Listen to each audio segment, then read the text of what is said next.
The Man Who Saw Tomorrow Every Morning, an original mystery story. Every morning at exactly 6:07, Adrian Cole saw the future. Not in dreams, not in visions, not through magic mirrors or strange machines. He saw it in the newspaper. The strange part was, the newspaper always arrived one day early.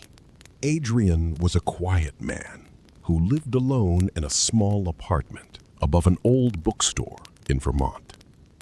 He worked as a watch repairer. His days were slow, precise, and silent. Tiny gears, silver tools, soft ticking. Customers came and went, but Adrian rarely spoke more than necessary. He liked predictable things. A watch either worked or it didn't. Time, to him, was something that could be measured, adjusted, repaired. At least, that's what he believed. Until the first newspaper arrived. It was a Tuesday morning in October. Adrian opened his apartment door and found a newspaper lying on the floor. He didn't subscribe to any newspaper. Still, he picked it up. The title was familiar, the Ashford Daily. But the date made him stop. Wednesday, October 12th. Adrian checked his phone. Tuesday, October 11th. He smiled faintly. A printing error, nothing more. He took the paper inside and left it on the kitchen table. But that evening, something odd happened. The newspaper reported that a tree would fall across Main Street during an afternoon storm. At 4:18 p.m., exactly as written, a massive old maple tree collapsed across Main Street. No one was hurt, but traffic stopped for hours. Adrian stared at the news article, then at the real street outside. The words had appeared before the event. The next morning, another newspaper arrived. Again, the date was tomorrow. Again, the stories came true. A bakery fire, a mayor's speech, a missing dog found near the river. Small things at first, ordinary things. Nothing dramatic, nothing terrifying, but impossible. Adrian searched for cameras in the hallway. He asked the bookstore owner downstairs if anyone had delivered newspapers. No one had. He checked the building entrance. Locked. He contacted the newspaper office. They told him tomorrow's edition had not even been written yet. Still, every morning at 6:07, a future newspaper waited outside his door. At first, Adrian used it quietly. He avoided traffic jams, carried an umbrella before surprise rain, warned a neighbor about a kitchen fire before it started. Small changes, careful changes. He told himself he was helping, and sometimes he was. Mrs. Bell, the elderly woman in apartment 3B, once forgot a pot on the stove. The newspaper said smoke would fill her kitchen by noon. Adrian knocked on her door at 11:55 and asked if she needed help carrying groceries. She remembered the stove. The fire never happened. The next morning, the article was gone. In its place was a tiny sentence in the community section. Local woman thanks neighbor for timely visit. That was when Adrian understood. The future could be changed. For a while, the power felt like a gift. A strange, private gift. He saved a child from stepping into the street. He convinced a shop owner to check faulty wiring. He anonymously warned the police about a planned robbery. Each time, the next newspaper adjusted. Events shifted. Names changed. Headlines softened. But slowly, Adrian noticed something disturbing. Whenever he prevented one tragedy, another appeared somewhere else. A fire avoided on one street became an accident across town. A person saved from danger meant someone else was placed in it. At first, Adrian thought it was coincidence. Then he began keeping records. Dates, names, locations, outcomes. The pattern became impossible to ignore. The future wasn't being erased. It was moving, like water finding another path. One cold December morning, Adrian opened the door and found a newspaper with a headline that froze him. Watch repairer found dead in apartment fire. His name was in the article. His building. His room. The time of death was listed as 11:43 p.m. that night. Adrian read the article again and again. A faulty heater. Smoke inhalation. No survivors in the apartment. His hands shook. For the first time, the newspaper wasn't warning him about someone else. It was warning him about himself. He unplugged the heater immediately, checked every outlet, opened every window, bought smoke detectors. He refused to sleep in the apartment that night. Instead, he checked into a motel across town. At 11:43 p.m., his phone rang. The bookstore owner was calling. Adrian, there was a fire! His apartment had burned. But because Adrian had warned the owner earlier that day about electrical problems, everyone in the building had evacuated safely. No one died. The next morning, the newspaper arrived at the motel door. The headline had changed. Old bookstore damaged in late-night fire. No injuries reported. Adrian should have felt relieved. Instead, he felt watched. Because the newspaper had found him at the motel. After the fire, Adrian stopped going to work. He rented a small cabin outside town and tried to escape the newspapers. But every morning at 6:07, one appeared. On the porch, under the door, inside the mailbox. Once, after he slept in his car beside a frozen lake, he woke to find the paper resting on the passenger seat. There was no running from tomorrow. Then came the worst headline. School bus accident claims 7 lives. Adrian read the article with his heart pounding. He knew the road. He knew the curve. He knew the time. 7:32 a.m. He drove there before sunrise and parked near the bend. Snow covered the road. Visibility was poor. At 7:20, he called emergency services and reported black ice on the road. At 7:28, he stood near the shoulder waving his arms.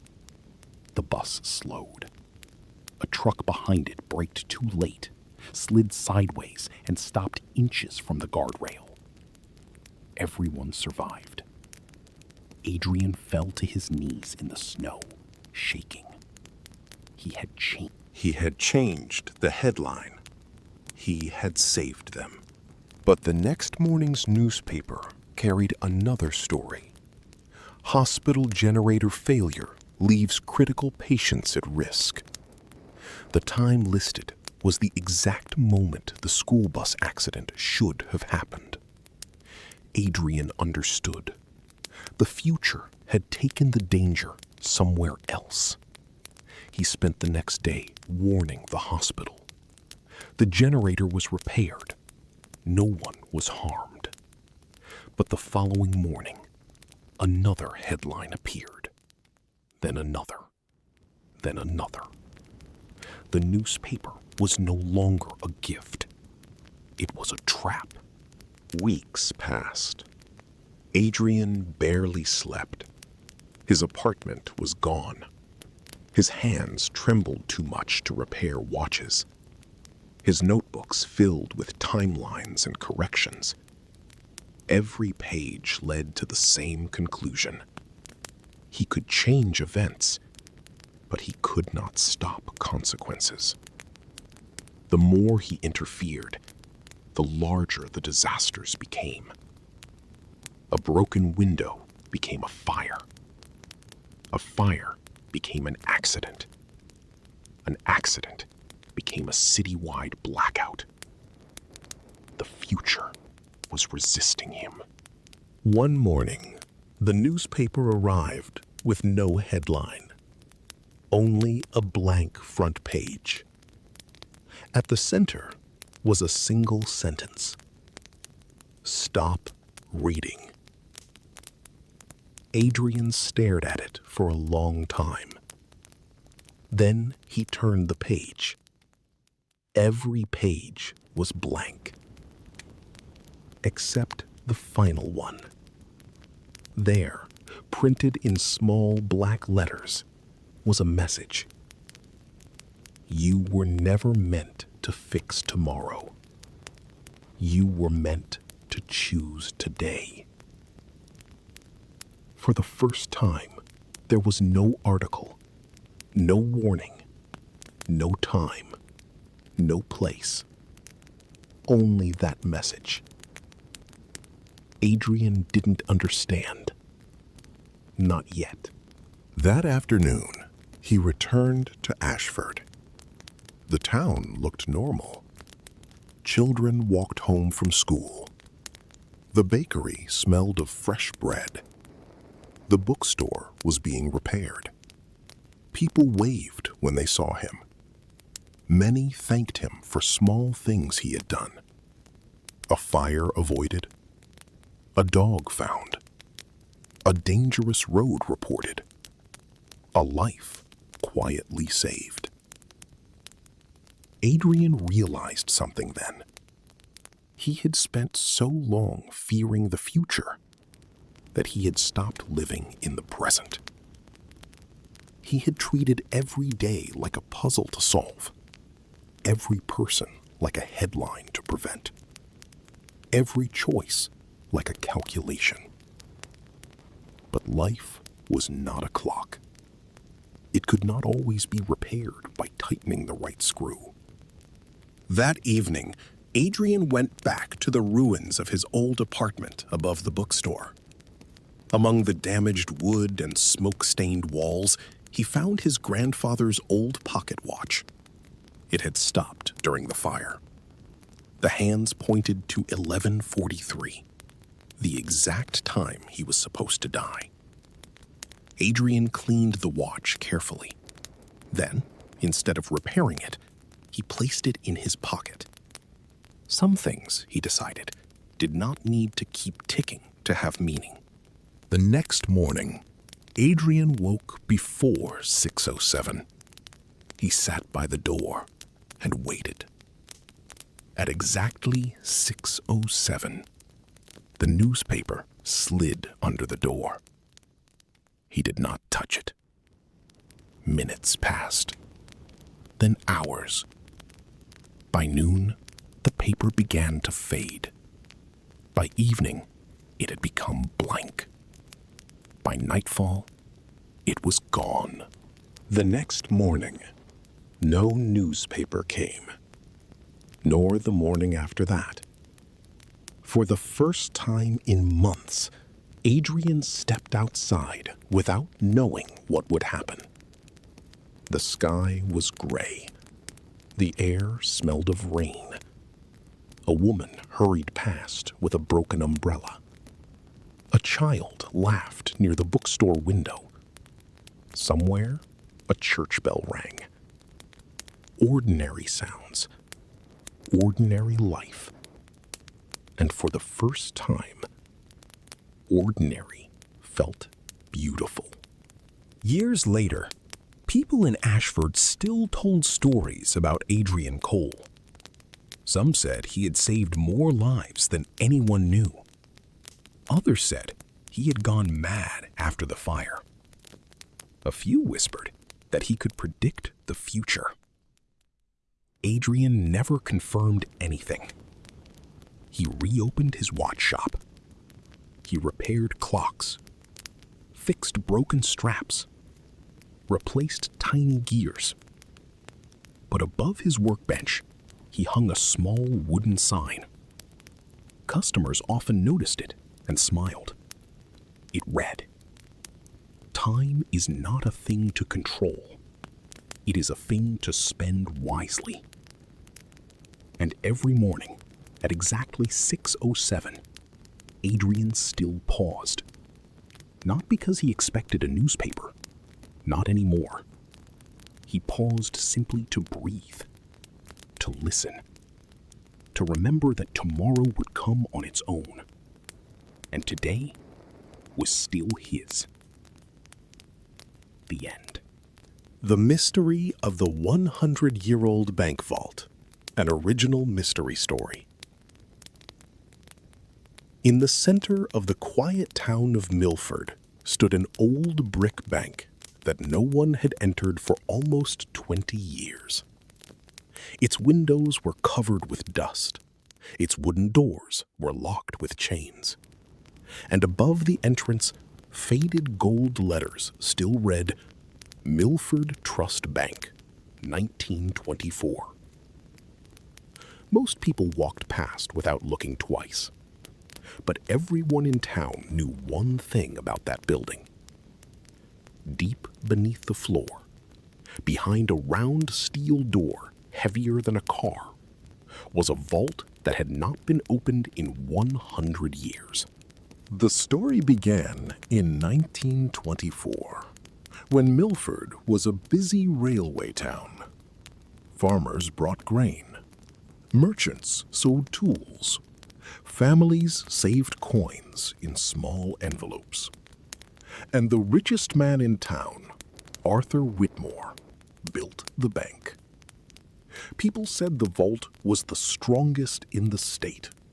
No thief could open it. No fire could destroy it. No flood could reach it. But on the bank's opening night, something strange happened. Arthur Whitmore entered the vault alone. The door closed behind him, and he never came out. The bank employees swore no one had touched the lock. The guards swore no one had left the building. When police tried to open the vault, the combination failed. Engineers arrived. Locksmiths arrived. Even the vault company sent experts from Chicago. Nothing worked. Arthur's wife begged them to break it open, but the steel door refused to move. After weeks of failed attempts, the bank was closed. The vault became a legend. Some said Arthur had hidden stolen money inside. Some said he had faked his disappearance. Others believed the vault had never been a vault at all, but a room designed to keep something locked away. 100 years later, a young historian named Clara Bennett arrived in Milford. She was writing a book about forgotten American towns, and the old bank immediately caught her attention. At first, the mayor refused to let her inside.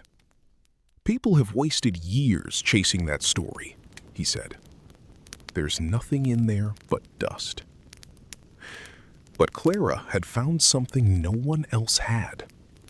An old letter written by Arthur Whitmore himself. It had been hidden inside a box of town records.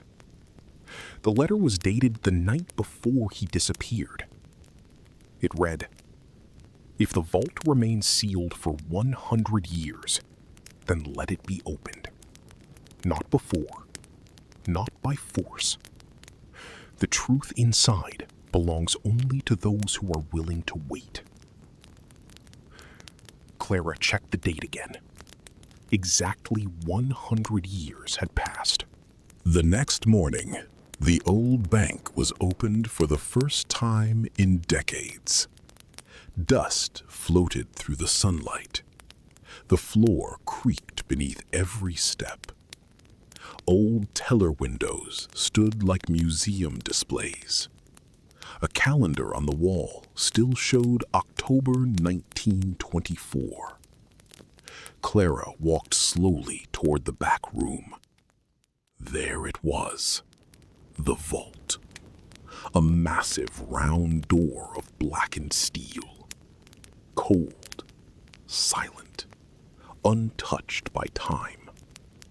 At its center was a combination dial. Below it, someone had carved 4 words into the metal. Time keeps honest men. No one understood what it meant. The town hired a modern vault technician named Elias Reed. He examined the door for hours. No damage, he said. No rust in the locking mechanism. It's almost like it was maintained. The mayor frowned. Maintained by who? Elias didn't answer.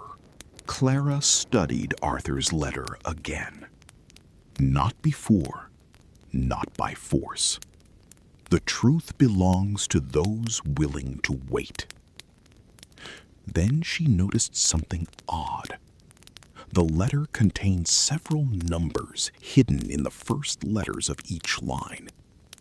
10, 11, 12, 13. October 24th, 1924. The night Arthur vanished. She tried the numbers on the dial. Nothing. Then she remembered the carved sentence. Time keeps honest men. Time. Not a date. A time. She searched old newspapers and found an article about the bank's opening ceremony. It mentioned the vault door was first sealed at exactly 8:17 p.m. Clara entered the numbers carefully. 8, 9, 10, 11. The vault clicked. Everyone in the room froze. For the first time in 100 years, the door moved. The vault opened with a deep metallic groan. Cold air drifted out. Not stale air, fresh air. That was impossible.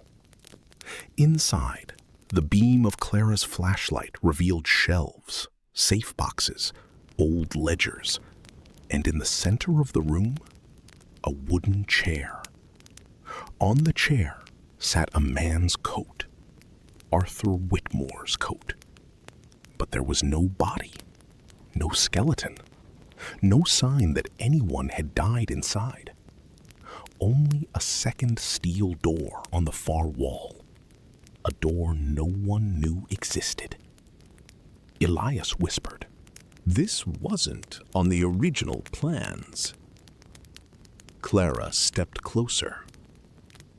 The second door had no handle, only a narrow slot. Inside the slot was another envelope. Her name was written on it. Clara Bennett. Her hands trembled as she opened it. The message inside was short. You are not the first to open the vault. You are the first to understand why. Behind the envelope was a small brass key. It fit a box on the lowest shelf. Inside the box were dozens of letters, all written by Arthur Whitmore. But the dates made no sense. 1931, 1932, 1933, 1934, 1935. Years after Arthur had supposedly disappeared. Clara read them one by one. Arthur had discovered something beneath the bank during construction.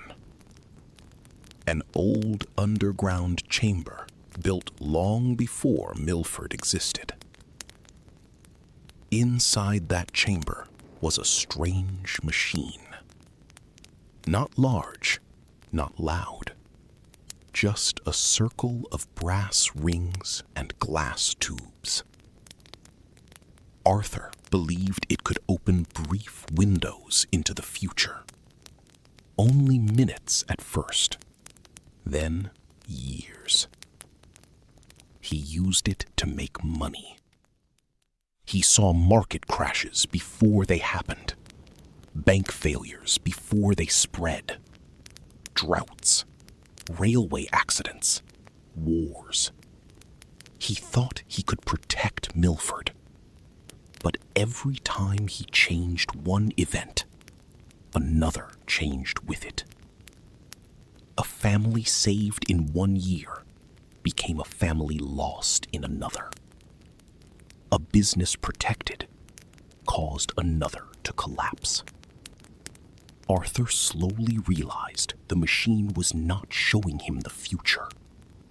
It was showing him choices. And every choice had a cost. The final letter was dated 2024, the year Clara opened the vault. It read, "If you are reading this, then I succeeded. I did not disappear. I left. The machine only opens for those who believe the future can be controlled. That is its trap. I spent my life trying to fix tomorrow until I understood that tomorrow was never mine to own. So I sealed the vault, not to hide treasure, to protect people from the temptation of knowing too much." Clara lowered the letter slowly. The mayor stared at her. What does it mean? Before she could answer, the second steel door began to unlock. No one had touched it. A faint golden light appeared around its edges. Elias stepped back. "I don't like this." The door opened inward. Behind it was not another room. It was Milford, but not the Milford outside. This Milford was different. The streets were brighter, the buildings taller. The old bank stood restored. People moved through the town square as if it were a living future. Then the image changed. The same street appeared abandoned, windows broken, houses empty, the bank burned. Then it changed again. Another future. Then another. Hundreds of possible tomorrows flickered behind the door. Clara understood. Arthur had not left treasure behind. He had left a warning. The mayor stepped toward the light. "If we can see the future, we can save this town." Clara grabbed his arm. "That's what Arthur thought." He pulled away. "You don't understand. This could make us rich." The golden light brightened. For a moment, Clara saw herself in the doorway, older, alone, standing inside the vault with the same letter in her hand. She saw what would happen if the machine was used again. Investors would come, scientists, government officials. The town would become famous, then controlled, then destroyed by people fighting over what the future was worth. Clara made her choice. She threw Arthur's brass key into the machine. The rings inside the hidden chamber began spinning faster. The golden light turned white. The floor trembled. Elias shouted for everyone to run. Clara grabbed the letters and stumbled out of the vault. Seconds later, the second door slammed shut. The main vault door began closing on its own. With one final thunderous sound, it sealed again. This time, the dial melted into smooth steel. No numbers, no keyhole, no way back in. The official report said the old vault contained only historical documents. The mayor denied everything. Elias left town and never spoke publicly about what he saw. Clara published her book 2 years later. She wrote about Milford's railway history, its forgotten bank, its strange founder. But she never wrote about the machine. She kept Arthur's final letters hidden in a locked wooden box, not because she feared people wouldn't believe her, but because she feared they would. Today, the old Milford Trust Bank still stands. Restored now. Clean windows, fresh paint. A small museum on the ground floor. Visitors often ask about the vault. Guides smile and tell them the same story. It was opened once, after 100 years. What was inside, people ask. The guide always answers, nothing but letters. And technically, that is true. But sometimes, late at night, when the museum is closed, security guards hear something from beneath the floor. A soft, metallic ticking, like gears turning slowly in the dark. And if you stand near the vault door long enough, you may notice 4 words still faintly visible in the steel. Time keeps honest men. Most people think it is only an old banker's motto. But Clara Bennett knows better. It was never a motto. It was a warning. Because the future is not a treasure locked inside a vault. It is a door. And some doors are safest when they remain closed. The end. The Last Passenger of the Vanishing Train, an original mystery story. Some train stations are forgotten by history. Others are forgotten on purpose. At the edge of a small mountain town called Black Hollow stood Platform 9. No trains stopped there anymore. The tracks were covered with weeds. The station clock had been frozen at exactly 11:47 p.m. for more than 50 years.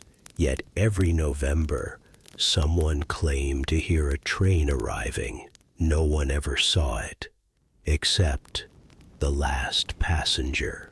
Ethan Brooks had never believed in local legends. As an investigative journalist, he preferred facts over folklore. When he heard the story of Platform 9, he assumed it was another small-town myth created to attract tourists. But one detail caught his attention.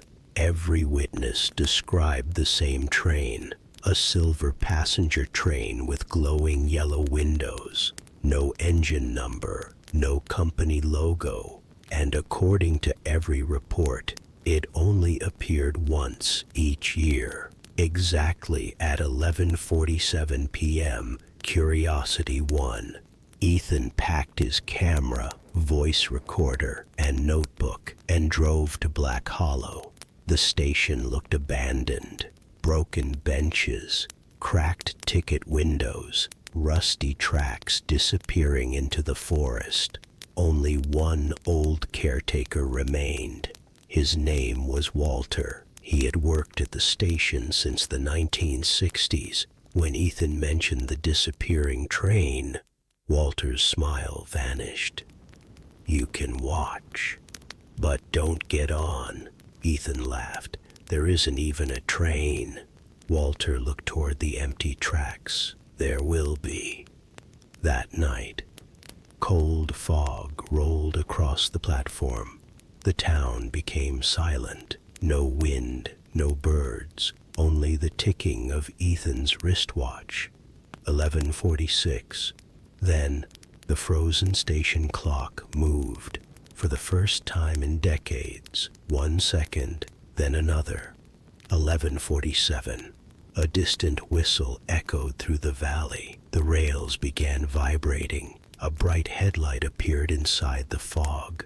Slowly, a beautiful silver train emerged from the darkness. It looked impossibly clean.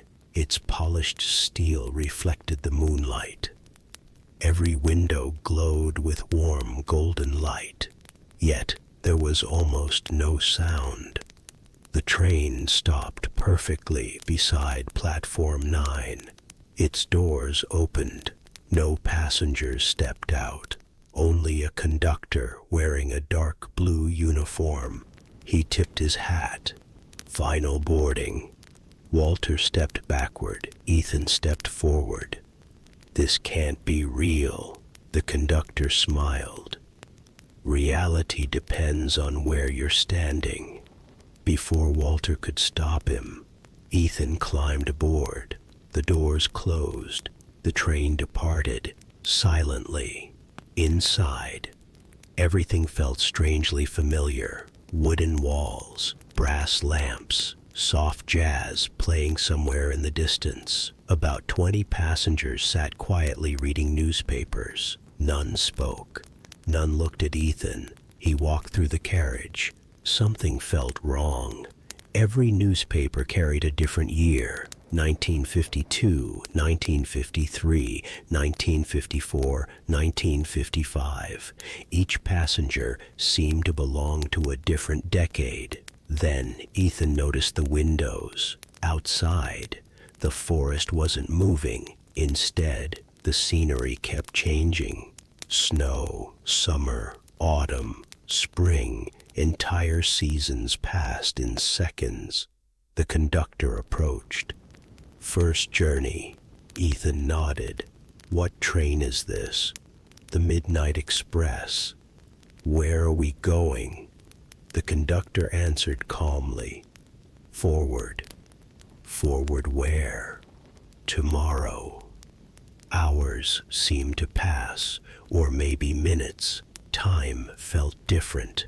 Finally, the train stopped. The doors opened onto another station, but something wasn't right. The sign read, "Black Hollow." Ethan stepped outside. It was his town, yet everything had changed. Modern buildings surrounded the station. Electric buses replaced cars. The old bookstore had become a glass office tower. He asked a passerby, "What year is this?" The stranger frowned. 2074. Ethan laughed nervously. Impossible. He hurried into a nearby cafe. A digital screen displayed today's date, November 18th, 1974. His knees nearly gave way. He ran back to the platform. The train was still waiting. The conductor looked unsurprised. Finished looking? I need to go home. You are home. No, my real home. The conductor nodded. Then get back aboard. The train continued. Its next stop looked different again. This time, Black Hollow was abandoned. Nature had swallowed the streets. Trees grew through empty houses. The station roof had collapsed. No people remained. Only silence. Ethan asked, "What happened?" The conductor answered quietly, "One possibility." "So these are futures? Possible ones. Can I change them?" The conductor smiled. "That depends. On what? Whether you ever leave." As the journey continued, Ethan discovered something even stranger. The passengers never changed seats, never ate, never slept. One elderly woman stared out the window constantly. Finally, Ethan sat beside her. "How long have you been here?" She smiled faintly. "My son was 5 when I boarded. He's 78 now." Ethan felt cold. "Why don't you leave?" "I missed my station." "What happens if you miss your stop?" She looked toward the endless tracks. "You keep traveling." The next carriage contained hundreds of old suitcases. Every suitcase carried a name. Some belonged to people Ethan recognized from history books. Authors, soldiers, scientists, ordinary families. At the far end, he found one suitcase labeled Ethan Brooks. He hadn't packed a suitcase. His hands shook. Inside was his notebook, his camera, his wallet, everything he carried, except it all looked decades old. The conductor appeared again. "You've reached the final carriage. What is this place?" The people here all had one thing in common. They wanted one more day, one more chance, one more answer. They boarded. They never stopped asking. Ethan whispered, "Am I dead?" The conductor smiled gently. "No, not yet." The train slowed. Outside, Platform 9 appeared again. The same abandoned station, the same fog. Walter stood exactly where Ethan had left him. His watch still showed 11:47. No time had passed. The conductor opened the door. "This is your stop." Ethan didn't move. "If I stay, you'll know every tomorrow, but you'll never live today." For a long moment, Ethan looked at the glowing train, the endless passengers, the impossible futures. Every mystery he had ever wanted to solve was somewhere aboard. Then he remembered something. His mother always used to tell him, "Life isn't valuable because we know the ending. It's valuable because we don't." Ethan stepped onto the platform. The conductor tipped his hat. A wise choice. The doors closed. The train disappeared into the fog. The rails became silent. Walter exhaled slowly. "I thought we'd lost you." Ethan checked his watch. Still 11:47. Weeks passed. Ethan tried writing about the Midnight Express. No publisher believed him. Editors called it fiction. Readers thought it was imagination. Eventually, he stopped trying. Instead, he wrote a different story. Not about the train, but about time. About choosing today instead of chasing tomorrow. The book became a bestseller. People praised its message without ever knowing where it came from. Years later, Ethan returned to Platform 9 every November. He never saw the train again until his 70th birthday. That night, at exactly 11:47, the whistle returned. The silver train emerged from the fog. The conductor stepped onto the platform.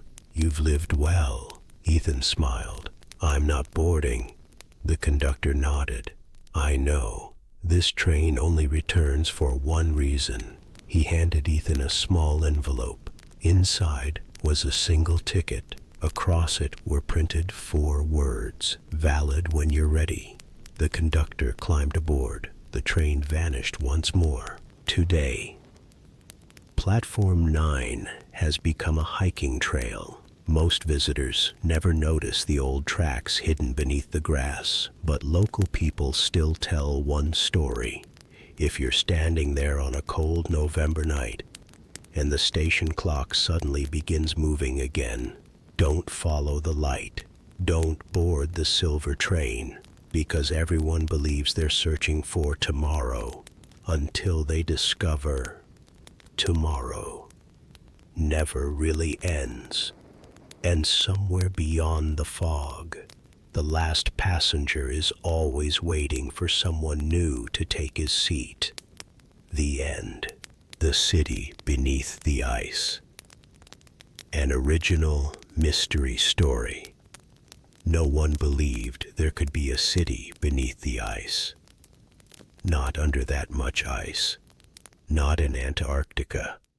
For hundreds of years, maps showed only white emptiness at the bottom of the world. Mountains, glaciers, frozen wind, endless silence. But in the winter of 1998, a research team discovered something that should not have existed. A street buried nearly half a mile beneath the ice. Dr. Elena Morris was a climate researcher from Boston. She had spent her life studying ancient ice cores, reading frozen layers the way historians read books. Every layer told a story. A volcanic eruption, a warmer season, a dust storm from thousands of miles away. Ice remembered everything. That was what Elena believed. But she never imagined it could remember a city. She arrived at Halden Station during the darkest part of the Antarctic season. 6 researchers lived there. A mechanic, 2 glaciologists, a radio operator, a doctor, and Elena. Their mission was simple: drill deep into the ice and collect samples from a region no one had studied before. For the first few weeks, everything was routine. The wind screamed outside, machines hummed inside, data appeared slowly on computer screens. Then, one night, the ground-penetrating radar found a pattern. Straight lines, perfect corners, long rectangular shapes. At first, the team assumed it was rock. Then they scanned again. The shapes formed a grid, like roads, like buildings, like a city. No one spoke for almost a full minute. Then the mechanic, Jonah, whispered, "That can't be natural." Elena stared at the screen. He was right. Nature did not build straight streets. The team repeated the scan from different angles. The pattern remained. Beneath the ice was a structure larger than a small town. Impossible, ancient, silent, and buried in darkness. The discovery should have been reported immediately, but a violent storm knocked out satellite communication. For 3 days, Halden Station was cut off from the world. No internet, no outside calls, no rescue if anything went wrong. During the storm, the radar system kept running, and on the second night, it detected movement, not above the ice, below it. A small signal moved slowly through one of the buried streets, then disappeared. The team argued for hours. Some said it was a sensor error. Others said it might be shifting ice. Elena said nothing because deep inside, she knew the signal had moved with purpose, like someone walking. When the storm finally weakened, they drilled a narrow shaft toward the buried structure. The ice was ancient, older than recorded civilization, older than any known city. After 30 hours of drilling, the machine broke through into empty space. The temperature inside the shaft changed. Air rose from below, cold but not frozen, and it smelled faintly of metal and rain. That was impossible in Antarctica. Elena lowered a camera into the darkness. At first, the screen showed only ice walls, then open air, then stone. A road, smooth black stone covered in frost. On both sides stood tall buildings with curved walls and narrow windows. No lights, no movement, no sound. A city, perfectly preserved beneath the ice. The team descended 2 days later. They wore thermal suits, oxygen monitors, and helmet cameras. The tunnel opened into what looked like a city square. Above them, the ice formed a ceiling that glowed faint blue. The buildings were unlike anything Elena had ever seen. Not Roman, not Egyptian, not Mayan. The architecture seemed older and more advanced at the same time. Doorways were carved without hinges. Streets had channels that looked like they once carried warm water. In the center of the square stood a statue, a woman holding a sphere. Her face had been carefully erased, not damaged by time, erased intentionally. Jonah pointed his light at the base of the statue. There were symbols carved into the stone. Elena photographed them. One symbol appeared again and again, a circle beneath a jagged line, a sun under ice. Inside the largest building, they found records, not paper, not stone tablets, thin metal sheets stacked inside crystal cases. Each sheet was covered in symbols. The radio operator, Sam, discovered that some symbols matched star patterns, but not the stars as they appeared today. The sky shown on the sheets matched a night sky from more than 12,000 years ago. Elena felt her breath catch. If the data was correct, this city existed before most known ancient civilizations, before history as humanity understood it. Then they found the map.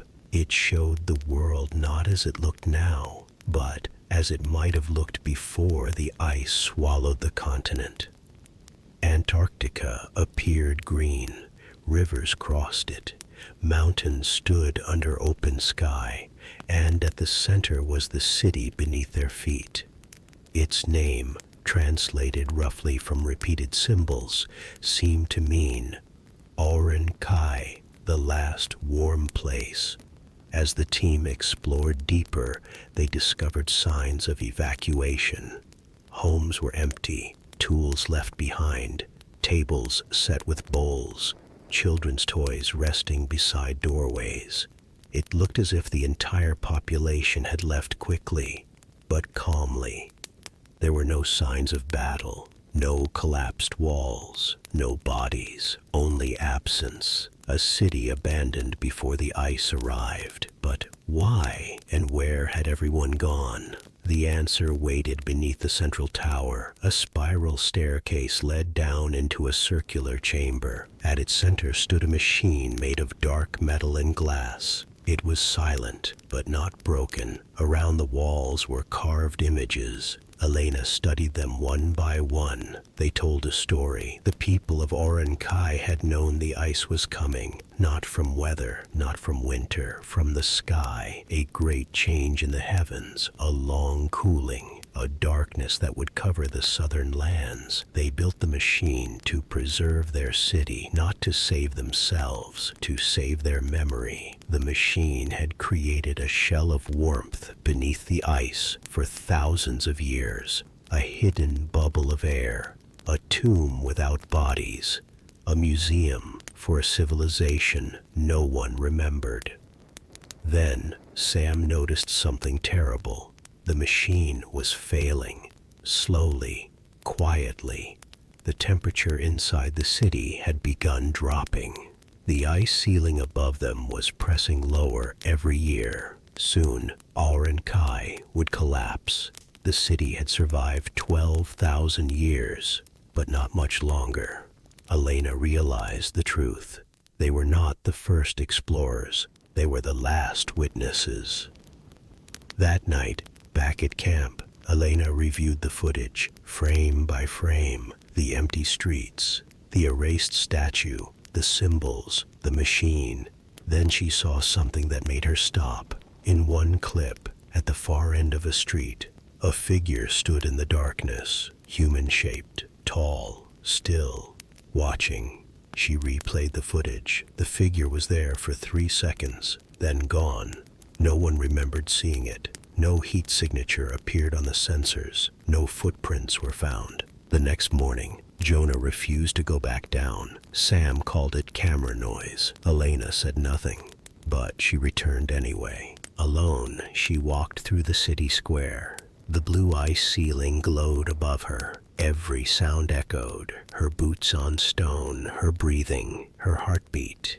Then she heard something else, a voice, not through her radio, not in English, a soft whisper from somewhere ahead. She followed it to the statue with the erased face. At its base, fresh frost had formed around one symbol, the sun under ice. Elena touched it. A door opened beneath the statue. Inside was a small chamber, not for machines, not for records, for one person. On the wall was a final message. The symbols glowed faintly as her light passed over them. Elena translated slowly. We did not leave because we were afraid. We left because memory must outlive survival. If you have found us, then the world has changed again. Take our warning upward. Below the message was a carved image of Earth, then fire, then flood, then ice, then cities rising again. It was not a history, it was a cycle. Kai had not been destroyed by one disaster. It had understood that civilizations rise believing they are permanent. Then nature reminds them they are not. The chamber began to tremble. The machine beneath the tower had finally started shutting down. Across the city, deep cracks opened in the ice ceiling. Elena ran. Behind her, buildings groaned, stone split. Frost fell like snow. The city that had survived longer than history itself was beginning to die. The team escaped through the drill shaft minutes before collapse. From the surface, they felt the ground shake, then silence. When they lowered cameras again, the tunnel was gone. The city had been buried forever. Weeks later, satellite communication returned. Elena submitted her report, photographs, radar scans, symbol translations, video footage. But when officials reviewed the files, something strange happened. The footage of the city was corrupted. The photographs showed only darkness. The radar scans were incomplete. Only Elena's notebook remained clear. Some called it equipment failure. Others quietly suggested the discovery should not be made public until it could be verified. A year later, the Halton station site was closed, officially due to unstable ice. Unofficially, no one ever explained. Elena left Antarctica, but Antarctica never left her. She published a book years later, not as science, as fiction. Readers praised its atmosphere. Critics called it imaginative. No one realized it was closer to truth than invention. Inside her desk, Elena kept one object she never showed anyone, a small metal sheet from the buried city. On it was the symbol of the sun beneath the ice.